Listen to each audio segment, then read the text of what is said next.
Perhaps knitting doesn't fill you to the brim with excitement. It was a simple thing. All you do is create loops. Knitting was more of an art than a science, but then physicists showed up. Scientists have much bigger plans than just making sweaters. Ancient skills and modern science. Simple knit patterns could help engineers elevate designs. Generations of knitters tipped off scientists that there might be something useful there. And if none of those statements were made, you already lost me at the misspelling of stitch twice.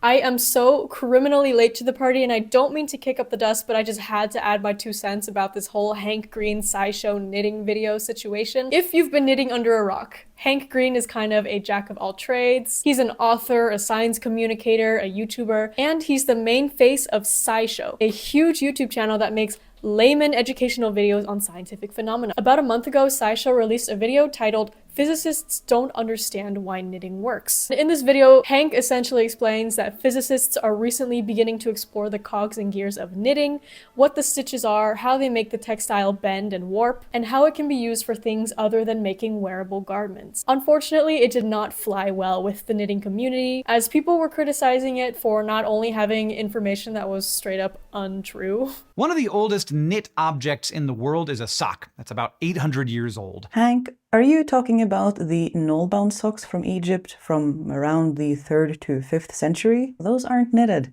They are made with a different yarn manipulation technique called null binding. Wrong technique and wrong century. Highly recommend watching Christine Vikes' entire video. She breaks down all the inaccuracies. The episode was also being criticized for its misogynistic undertones, as knitting is practiced by a community of predominantly women. Now, for centuries, knitting was more of an art than a science, but then the physicists showed up. This perpetuates subconscious gender biases. These attitudes fall in line with how we are subconsciously taught that jobs or products made by women are worth less than crafts or skills associated more traditionally with men. I literally made a video just last week about how sexism trivializes fiber arts and how men who knit are like insecure about the fact that they knit as a result. I didn't even know about this video at the time, and man, is this just the cherry on top. I should have used this as a case study instead. The biggest issue in this video is this implicitly gender dichotomy the video draws between fiber arts and science. Knitting is just like a fun little hobby, and they don't really know why they're doing it. They just do it and it works, and it's ancient, it's outdated. Meanwhile, physics is a science, it's smart, it's helpful, and science is gonna add reason to this silly little hobby. When in reality, knitting is science. The two are very much intertwined. And polarizing the two, regardless of this gender association, draws this hierarchy between art and science, which was just completely unnecessary. The goofiest thing has got to be the decoding patterns. By decoding the patterns of stitches that create different shapes, they can figure out how to knit all kinds of complex 3D fabric. As if the knitters who wrote those patterns didn't know what the stitches do. Like, they just had like a little rat under their hat, like pulling their hair, and oh my god, like the pattern's writing itself. They just overlooked so many undertones in this video, and it's still reinforcing the same archaic sentiment that textile craft is not useful, it's not difficult, it's just a silly little hobby. And it just came to be because a bunch of marginalized hobbyists were playing with their knots and needles. The most ironic thing is the incorrect claim that they made that most things are knitted when they are in fact woven. You're probably wearing a knit fabric right now. T-shirts, sweaters, socks, underwear, basically anything made from a stretchy fabric is probably knitted. Those shirts you are showing are almost certainly woven and not knitted. Despite SciShow believing that most clothing is knitted, that still wasn't enough for them to consider knitting useful or interesting. The main thing that truly baffles me is just how this video was able to reach the big tube. From a media standpoint, I have so many questions. I'm a small channel, which means it's just me. I'm thinking of video ideas, I'm writing the script, I'm doing the research, I'm filming it, then I edit and I post. I don't have like a PR agent saying that I should or shouldn't do something. I'm almost completely alone and mostly going off of my own judgment. When you are a channel as large as SciShow, you're not only just a channel, but you're a media company. They actually have multiple channels. Like, you've got a whole team of people working behind the scenes, producers, editors, researchers. No doubt that Hank is brilliant and talented talented, but he's also mostly just the face of SciShow. He's a vessel who communicates the product of various people. Look at these end credits right here. There's a fact checker. You're telling me not one of these people were there during the script writing, during the table read, on filming day, sitting in the editing room, and thought, hang on, we're kind of putting knitting in a bad light. There's people whose entire jobs are to make sure that a controversy like this doesn't happen. I can understand if they accidentally let slip one negative statement about knitting, but in this video, it just kept going and going. How did this video slip through the cracks? I don't understand. And it gets worse because in response to all the negativity, they had one of SciShow's producers, Jess, leave a comment under the video saying that many crew members, including herself, are knitters.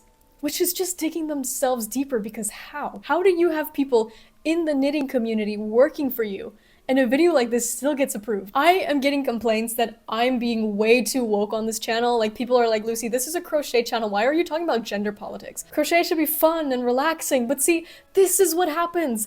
This is the consequence of being ignorant on the politics of your craft. This is what happens when you lack literacy, when you speak about a discipline without understanding its history, the suffering, the dismissal, the invisibility, the endless labor that wasn't taken seriously, is you end up hurting an entire group of mostly marginalized people's feelings and insinuating things that you yourself don't even mean to because you're not even aware of your own biases. It's like saying, Lucy, you have a channel about agriculture. Why are you talking about animal ethics? Why are you talking about labor rights? Farming should be fun and relaxing. Like, we want more videos of you harvesting your crops. Community is more about just having fun as a group. It's about sharing knowledge. It's about having discussions that are sometimes hard, about relating to each other's experiences. And listen, I am shocked too by just the sheer amount of drama that is in the fiber arts community. I mean, Aspen in the Moment's entire channel is about this. If just one of those knitters working at SciShow had reviewed this script with better awareness and understanding of how certain statements within it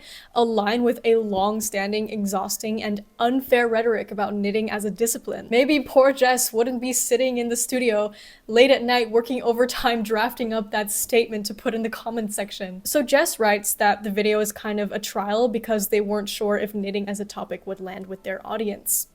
I think this whole drama could have been avoided if they just had a test screening, you know? Find some people who like knitting and SciShow, have them watch the video in exchange for free popcorn and to have their name in the credits, and you would have gotten so much useful feedback. I don't have a budget for this channel, but when I'm not sure if a video topic is gonna land, I just take a couple days and I have people I can trust review that video, and I get feedback and I make tweaks before uploading it. But they didn't even get that far because according to Jess, they weren't expecting there to be knitters who were also interested about science. And so the response were still speaking as if to reinforce this controversial divide between knitting and science. The producer's response also dances completely around the misogynistic undertones of the video and focuses only on the technical inaccuracies. It felt like SciShow just sent a woman to clean up the controversy and hoped that in the process that would resolve the misogyny as well. And I think they were trying really hard in this statement to relate to their knitting audience that they didn't know they had by using knitting as a metaphor, like, hey, sometimes you make mistakes and you have to frog, but that doesn't, you know, ruin the entire project, right? But not only was that kind of just infantilizing to knitters again, it was feeding into this already existing expectation that they were gonna frog the video and remake it and make it better. But the video is still up, not to my surprise, honestly. Guys, I have an update. They actually deleted the video. It's gone. It was there yesterday. Today's October 1st. It was between these two videos. It's not there. I don't know what this means now. Like, maybe they are actually working on a do-over, or maybe they're just deleting it and pretending it never happened, but I guess we'll see. But I mean, everything that I said while filming this video doesn't apply anymore because it's actually gone. I would show you the full video like at the end of this video, but I'm probably gonna get in trouble for doing that. I'm not gonna put it. You can still watch Christine Vikes' video because she basically reacts to the entire thing, so you can watch the whole thing by watching her video. Spicy. What are they gonna do next? I feel like SciShow has just gotten along controversy free for so many years, you know, like people love them. People, including myself, grew up with them. I think they've just gotten overconfident that anything they say goes and people trust them enough not to fact check. The scriptwriter is a knitter. There's definitely some projection going on here, which honestly I understand. There's this implicit understanding that most people have a certain negative sentiment about knitting. So I honestly feel for the scriptwriter, the fact that they would feel the need to preface this video by saying, oh, it's okay if you're not interested in knitting. Nobody is. When you have this conversation about hobbies, it usually goes like this. Hi, nice to meet you. What do you do for fun? Hi, nice to meet you. I like to knit. What, like a grandma? Yeah, the thing that grandmas do. I do that. Oh. So do you sell the things you knit? No, I just do it for fun. You should sell them and make a bunch of money. I don't want to. I just enjoy making things for myself and sometimes my friends and family. Oh, that's so boring. Like, you're just sitting there making knots? What's the point if you don't sell it and make money out of it? Knitting is so easy. Like, you just so boring and easy and uninteresting, and it's just like this intuitive thing, and you just write patterns. The pattern writes itself because it's so intuitive and like it's not science. I could knit. Probably. I just don't want to because it seems so boring and like it's just for grandmas. Like, that's how it usually goes. So it makes me sad that the scriptwriter felt the need to preface the video by saying, oh, I know knitting might not excite you, but physicists are excited by it, so that's why you should be excited, because scientists are actually important people, unlike the knitters. But if they were trying to reach an audience of knitters who are already so sick of hearing this, the last thing they want to hear when clicking on a video about knitting is that.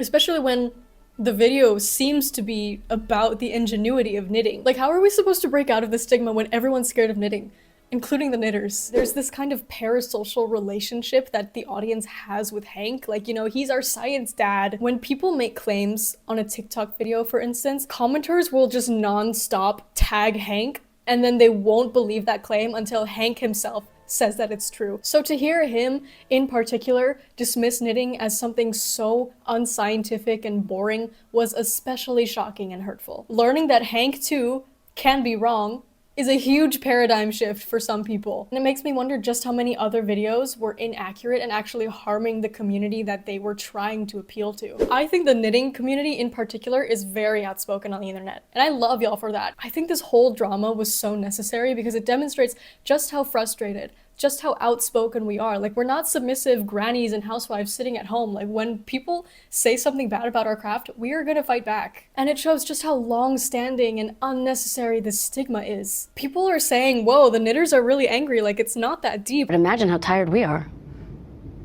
Knitting is that deep. It's innovation. It's survival. Body slings so that we could carry our kids and hunter-gather at the same time. Like, the history of knitting and just textile is so fucking interesting, and this is just such a big missed opportunity. Actually, Hank's brother John Green has the opportunity to do something so funny right now. Like, over on his channel, he does more like history and sociology. Imagine if he made a video about like the history of knitting and textile craft. Like, notwithstanding all this drama, I would love to see Crash Course make a video about knitting history. John, if you're watching this, I do think some of the responses have gone way too far. It was polite, constructive criticism, and then some people are just being straight up insulting. People are spamming his TikTok, leaving insults and threats like that's just fucked up, and if you did that, you're a weirdo. And he said recently that he's been under immense pressure to make as much content as possible before he dies because his cancer was giving him an impending sense of doom. He's in remission now. Give the man a break. Like, he's addressed it. He knows. I think we can leave him alone at this point. I'm also disappointed by the amount of people who are saying, oh, this video isn't misogynistic. Like, Hank Green never even mentioned women. Is our literacy just like this deep in the shits? I want you to picture a knitter right now. Or better yet, picture a group of knitters. And they're like chatting and hanging out while knitting. Where are they sitting? What are they talking about? What are they wearing? And finally, what gender are they?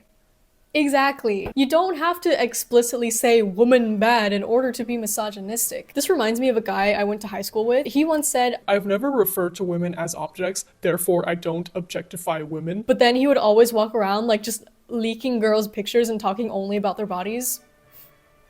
He thought that he doesn't objectify women just because he doesn't walk around like going, object, like every time he sees one. Some people were saying that as a way to redeem himself, Hank should make a video where he tries to knit and then post that on SciShow. Honestly, I don't think it's fair to put all the blame on him. He was just the unfortunate face of this one video, which was the product of the oversight of a lot of people. And I don't think casting Hank was a calculated choice. Remember, he's just a science communicator. He's not a scientist. I think by being cast as the host for this video, he was made into kind of a scapegoat for the whole situation. I do wonder what the response would be if Madeline, for instance, were made host, or even one of the knitters on their team were made host, maybe even Jess, and just have them knit while speaking. When this video first came out, many people were asking for a do-over or at least a formal apology from Hank himself, rather than having a producer be like, hey, like this is what we did, but like we didn't actually mean to do that. It's been a month and it seems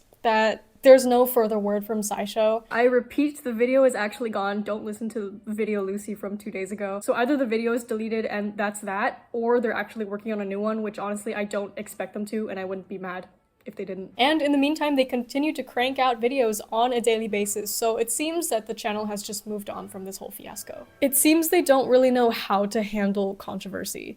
Again, SciShow is a huge platform, so one blundered video is not going to harm their reputation or engagement significantly. Overall, I don't think anyone was trying to bring down fiber arts. I think it was just a very, very poor attempt to appeal to a knitting audience, but ignorance, insecurity, and lots of oversight got the better of everyone. I don't think we're angry at Hank. I think we're all just very disappointed and frustrated. And now this video, which could have been bringing so much awareness and appreciation to fiber arts, it's just another piece of media that once again trivializes its ingenuity. It has been another 2 days and I have a new update. I'm sorry, I need you to ignore both Lucy from 2 days ago and Lucy from 4 days ago because SciShow has released a statement. They posted in their YouTube community tab. I've screenshotted it here. So they essentially say that they failed the objective with the video, so they removed the video. They understand why people were upset and they regret the way they went about both making the video and dealing with the response. They say they don't intend on making an exact redo of this particular video, but they will take this experience into account when talking about textiles and fiber in the future. And they end saying that nobody meant any harm, the team has tremendous respect for fiber arts and its legacy, and that once again they are deeply sorry. They say that they crafted their initial response, so the comment from Jess, in line with their established policies.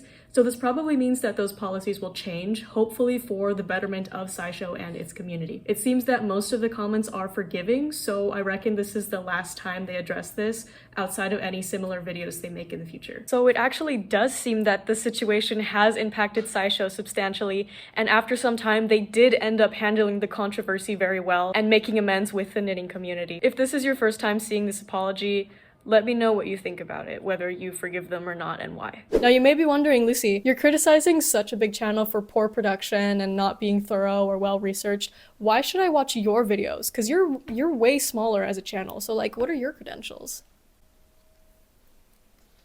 I'm so glad you asked.